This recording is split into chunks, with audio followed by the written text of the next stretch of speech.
ಎಲ್ಲ ಮುದ್ದು ವಿದ್ಯಾರ್ಥಿಗಳಿಗೆ ಗಣರಾಜ್ಯೋತ್ಸವದ ಹಾರ್ದಿಕ ಶುಭಾಶಯಗಳೊಂದಿಗೆ ಕನ್ನಡ ಆ್ಯಕ್ಟಿವ್ ಟೀಚರ್ ಯೂಟ್ಯೂಬ್ ಚಾನಲ್ಗೆ ಆತ್ಮೀಯವಾದ ಸ್ವಾಗತ.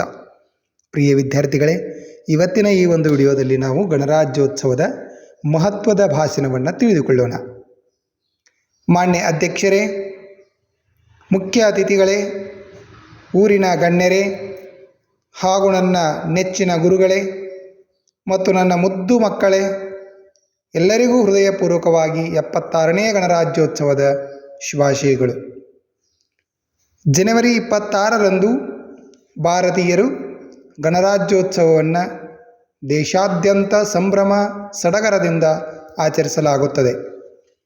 ಭಾರತೀಯ ಸಂವಿಧಾನ ಜಾರಿಗೆ ಬಂದು ಭಾರತವು ಗಣರಾಜ್ಯವಾದದ್ದು ಜನವರಿ 26.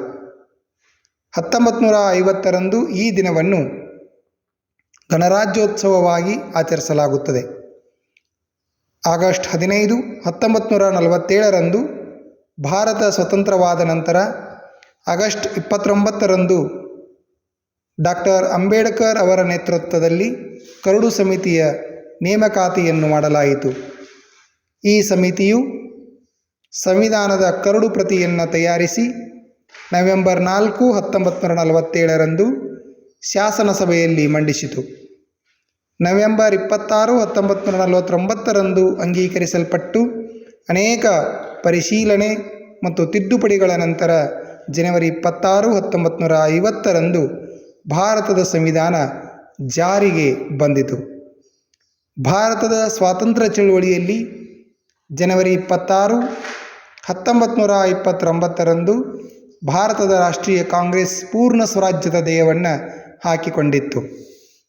ಲಾಹೋರ್ನಲ್ಲಿ ನಡೆದ ಕಾಂಗ್ರೆಸ್ ಅಧಿವೇಶನದಲ್ಲಿ ಈ ನಿರ್ಧಾರವನ್ನು ತೆಗೆದುಕೊಂಡು ಈ ದಿನವನ್ನು ಪೂರ್ಣ ಸ್ವರಾಜ್ಯ ದಿನ ಎಂದು ಘೋಷಿಸಲಾಗಿತ್ತು. ಇದೇ ಕಾರಣಕ್ಕಾಗಿಯೇ ಸ್ವಾತಂತ್ರ್ಯ ನಂತರ ಭಾರತದ ಸಂವಿಧಾನವನ್ನು ಈ ದಿನದಂದೇ ಜಾರಿಗೆ ತರಲಾಯಿತು. ಗಣರಾಜ್ಯೋತ್ಸವಕ್ಕೆ ಪ್ರತಿ ವರ್ಷ ಬೇರೆ ಬೇರೆ ದೇಶದ ಗಣ್ಯರು ಅತಿಥಿಗಳಾಗಿ ಬಂದು ಭಾಗವಹಿಸುತ್ತಾರೆ. ಈ ಹಿನ್ನೆಲೆಯಲ್ಲಿ ನಾಡಿನಾದ್ಯಂತ ಶಾಲಾ ಕಾಲೇಜು ಕಚೇರಿಗಳಲ್ಲಿ ವಿವಿಧ ಇಲಾಖೆಗಳಲ್ಲಿ ಸಂಭ್ರಮದಿಂದ ಆಚರಿಸಲಾಗುತ್ತದೆ.